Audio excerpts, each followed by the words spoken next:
तो अस्सलाम वालेकुम। तो ये वीडियो उन लोगों के लिए है जिन्होंने अपना ज़िक्र 1.25 मुकम्मल कर लिया। अब उनको कौन से स्टेप लेने चाहिए और ज़िक्र की एनर्जी को वो कैसे इस्तेमाल कर सकते हैं अपनी रोज़मर्रा ज़िंदगी के अंदर। सबसे पहले आपने जो ज़िक्र मुकम्मल किया है 1.25, जिस दिन मुकम्मल किया आपने, उसी दिन के बाद उसी दिन के अंदर ही आपने कोई चीज़ पका के बांटनी है अपने घर के अंदर। एक पका के बांटनी है शुक्राने के तौर पे, और या आप डोनेशन दे सकते हो, या दोनों काम भी कर सकते हो, या परिंदों के लिए चारा खाना डाल सकते हो, परिंदों के लिए पानी रख सकते हो। तो ये तो आप डेली काम करते भी होगे, पर आपने कोई चीज़ पका के बांटनी भी है और सदका खैरात करना है, सदका भी देना है आपने दूसरों को। तो जैसे ही आप दूसरों को सदका खैरात करोगे शुक्राने के तौर पे, तो आपकी जो साथ एनर्जी है वो पावरफुल होगी। तो सबसे पहले जो आपने 1.25 मुकम्मल किया है तो उससे हुआ क्या है, तो आपके साथ ज़िक्र की एक एनर्जी तैयार हुई है कि आपने एक ज़िक्र को करते गए हो तो आपके सबकॉन्शियस माइंड के अंदर उसके पैटर्न गहराई में बैठ गए हैं। अब आप उस सबकॉन्शियस से जो एनर्जी है वो पुल कर सकते हो इस ज़मीन के ऊपर, दुनियावी ज़िंदगी के ऊपर। तो 1.25 करने के बाद आपका एक बैंक अकाउंट खुल जाता है आपके सबकॉन्शियस माइंड के अंदर, आपके साथ एक बैंक अकाउंट खुल जाता है।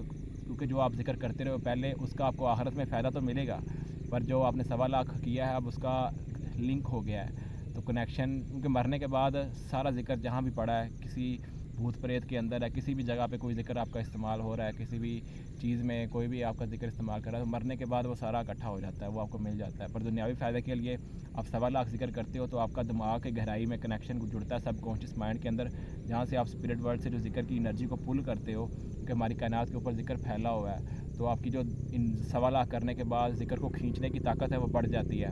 तो जैसे ही आप ज़िक्र को खींचोगे अपने अंदर, जो आपने 1.25 किया, तो आप ज़्यादा अच्छी तरह से खींच पाओगे और दूसरों के काम कर पाओगे। अब आपने एक दिन वो शुक्राना कर लिया और उसके बाद आपने एक दिन का वक्फ़ा देना है। उस वक्फ़े के अंदर आपने कोई काम ज़िक्र को इस्तेमाल नहीं करना। उससे अगले दिन आपने जो ज़िक्र की एनर्जी है उसको आप इस्तेमाल कर सकते हो। आप ज़िक्र की एनर्जी को जगह दे सकते हो अपने हाथों के अंदर। जैसे सूरत इखलास का जो ज़िक्र है वो फायर एलिमेंट और स्पिरिट एलिमेंट कंटेन करता है। तो आप अपने हिसाब से जिस उंगली में आपको अच्छा लगे आप उसका वो कंटेन कर सकते हो। तो आप, दूसरी बात यह है कि आपने ज़िक्र की एनर्जी को जगह देनी है। जैसे सूरत इखलास फायर एलिमेंट, तो हमारा अंगूठा फायर एलिमेंट को रिप्रेजेंट करता है। तो जब आप ज़िक्र पढ़ोगे तो ऐसे इसके ऊपर गिनती करोगे, ऐसे ही आपकी जो उंगली है इसके ऊपर जब आप ज़िक्र करोगे तो आप इसके ऊपर ऐसे पढ़ाई करोगे, तो एनर्जी आपकी यहाँ बैठी होगी, जो तरंग एनर्जी की तैयार हो गई है। जो आप 1.25 ज़िक्र की हो तो अल्लाह की एक हेल्प, एक मदद आ जाती है आपके साथ, जो आपके साथ रह के काम करती है, और जिसे हम मोकलात भी कह सकते हैं, स्पिरिट गाइड्स भी कह सकते हैं, एनर्जी कह सकते हैं, रूहानी मदद कह सकते हैं। तो वो आपके साथ रहेगी, आपको मशवरा देगी, गाइड करेगी, आपको लेके जाएगी और आपको आगे सफ़र करने में, रूहानी सफ़र करने में आपकी हेल्प करेगी, मदद करेगी आपको। तो आपको ये जब भी एनर्जी तरंग जुड़ जाएगी आपके साथ, तो आप इसके काम ले सकते हो। तो आप किसी के ऊपर पानी दम करके दे सकते हो। 1.25 होने के बाद आपके दम के अंदर ताकत आ जाएगी। अब कोई इंसान बीमार है, किसी पेट के हिस्से में नाफ का मसला है, कोई भी मसला है, उसको उसके माथे के ऊपर या किसी भी चीज़ के ऊपर जहाँ पे मसला है, अपना जो लेफ़्ट हैंड है या राइट हैंड जो आपको सही लगे आप उसके ऊपर रख सकते हो। मैं लेफ़्ट हैंड यूज़ करता हूँ क्योंकि मैं समझता हूँ कि किसी चीज़ को सेंड करने के लिए हम लेफ़्ट हैंड को यूज़ करते हैं, और रिसीव करने के लिए जो हम राइट हैंड को यूज़ करते हैं लेने के लिए। तो कोई चीज़, कोई एनर्जी पुल करनी हो तो मैं राइट हैंड को इस्तेमाल करता हूँ। ऐसे हाथ रख के अगर मैं किसी को चेक करना हो तो मैं राइट हैंड से चेक करता हूँ, इस हाथ से चेकिंग करता हूँ, इस हाथ से एनर्जी ट्रांसफ़र करता हूँ। तो मैंने ये सिस्टम बनाया, आप अपनी मर्ज़ी से सिस्टम बना सकते हो जो आपको अच्छा लगे। तो एनर्जी को जगह भी दे सकते हो अपने हाथ में, इस हाथ में दे सकते हो, इस हाथ में, जिस उंगली के ऊपर आपको अच्छा लगता है दे सकते हो। तो उसके ऊपर जब आप पढ़ाई करोगे तो उससे एनर्जी को चार्जिंग मिलेगी ऐसे। तो तस्बीह के ऊपर दे सकते हो, जिस इंसान ने तस्बीह के ऊपर ज़िक्र किया उसकी तस्बीह उस ज़िक्र से फुल चार्ज होगी। तो वो थोड़ी सी तस्बीह करेगा तो उसकी जो ज़िक्र की एनर्जी है, तस्बीह भी एनर्जी पुल करती है। तो एक तो आप मन के अंदर ज़िक्र पढ़ रहे हो, पर तस्बीह साथ में पकड़ ली जिसके साथ आप ज़िक्र करते रहे हो, तो आपकी जो पुल करने की ताकत है, एनर्जी को लेने की ताकत है, वो बढ़ जाएगी। ऐसे ही आप जिस तकिए के ऊपर, जिस काउच के ऊपर, जिसके ऊपर मैंने आपको कहा था तकिए के ऊपर बैठ के ज़िक्र करना, ताकि आपकी एनर्जी जो पुल ना हो जाए ज़मीन के अंदर। अगर आपकी एनर्जी ज़मीन के अंदर पुल हो गई तो आपने जो ज़िक्र किया है तो वो आपकी बॉडी में ठहरेगा नहीं, और आपकी जो कुंडलिनी है वो एनर्जी वेक नहीं कर पाएगा। तो मैं नेक्स्ट वीडियो के अंदर कुंडलिनी एनर्जी के ऊपर बात करूँगा कि ज़िक्र से कैसे कुंडलिनी एनर्जी जागती है। तो अब आपको समझ आ गई होगी कि मैं किसी के दम करना हो तो इसके ऐसे सर के ऊपर हाथ रखता हूँ या थर्ड आई के ऊपर ऐसे अंगूठा लगाता हूँ, एनर्जी सेंड करने के लिए, सफाई करने के लिए, और चेकिंग करने के लिए मैं ये हाथ लगाता हूँ। तो जैसे ही आप ज़िक्र करते हो तो आपकी एनर्जी सेंसिटिव हो जाती है। 1.25 आपने कर लिया तो आपकी एनर्जी बहुत ज़्यादा सेंसिटिव हो जाएगी। अब आपको क्या करना है, आपको अपनी हिफाजत भी करनी है। तो आप अपने सारे चक्रास को लॉक कर सकते हो उस ज़िक्र से, जो ज़िक्र आप करते रहे हो। तो आप उसको अपने चक्रास के ऊपर हाथ रख के हील भी कर सकते हो, अपने ऐसे हाथ रख के, जैसे आपका हार्ट चक्रा में कुछ दर्द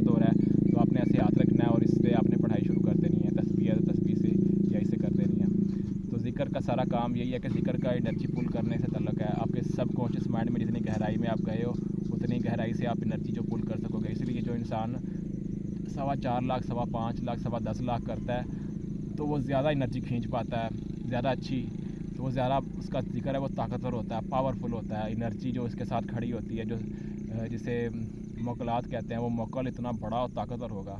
उसके बाद अपने मोकल को ताकतवर करने के लिए आप उनके लिए चीज़ें जला सकते हो, जैसे 2 लौंग, 2 इलायची, 2 किशमिश या 2 बादाम ले लो कोई भी।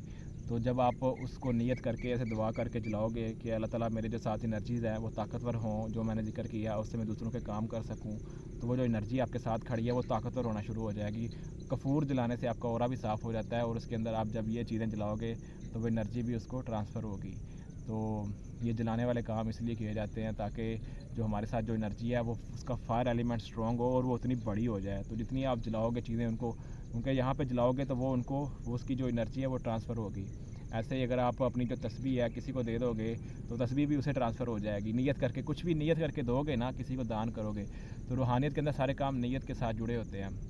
तो जैसी नीयत होती है वैसा फल मिलता है। आप किसी मरे हुए इंसान को, जब इंसान को मरता है तो मरने के बाद उसके कपड़े वही होते हैं जिस कपड़ों में मरता है, पर जैसे ही हम उसके कपड़े किसी को देते हैं, नए कपड़े लेके देते हैं किसी इंसान को उसके नाम के, तो वो उसको नए कपड़े ट्रांसफ़र हो जाते हैं मरने वाले इंसान को, फिर वो नए कपड़ों में नज़र आता है। तो कहने का मतलब ये है कि आप किसी भी चीज़ को स्पिरिचुअल वर्ल्ड में सेंड करना चाहते हो तो उसकी डोनेशन कर दो। तो जैसे आप डोनेशन करोगे, दूसरों को सदका खैरात करोगे, तो आपकी वो एनर्जी स्पिरिट वर्ल्ड में ट्रांसफ़र हो जाती है। तो यहाँ पे आप कुछ भी देते हो तो वो स्पिरिट वर्ल्ड में जाती है, फिर स्पिरिट वर्ल्ड में घूम के फिर वापस आती है। एक ऐसे साइकिल बनता है रूहानी दुनिया का फिज़िकल दुनिया के अंदर ऐसे। तो जब आपके साथ वो एनर्जी तैयार होगी या जिक्र की, अब आपको समझ आ गई होगी इसको कैसे इस्तेमाल करना है, तो आने वाली वीडियोज़ के अंदर मैं मज़ीद आपको बताऊँगा कि इस एनर्जी को कैसे चैनलाइज़ करना है, किसी का भूत प्रेत कैसे काटना है, किसी की जो बंदिश लगी है उसको कैसे काटना है, बंदिश को ढूंढना कैसे है, मुराकबा करके अपनी गहराइयों में जाके कैसे आप चीज़ों को स्टडी कर सकते हो। तो ये सारी वीडियोज़ आने वाली वीडियोज़ के अंदर हम डिस्कस करेंगे इंशाल्लाह।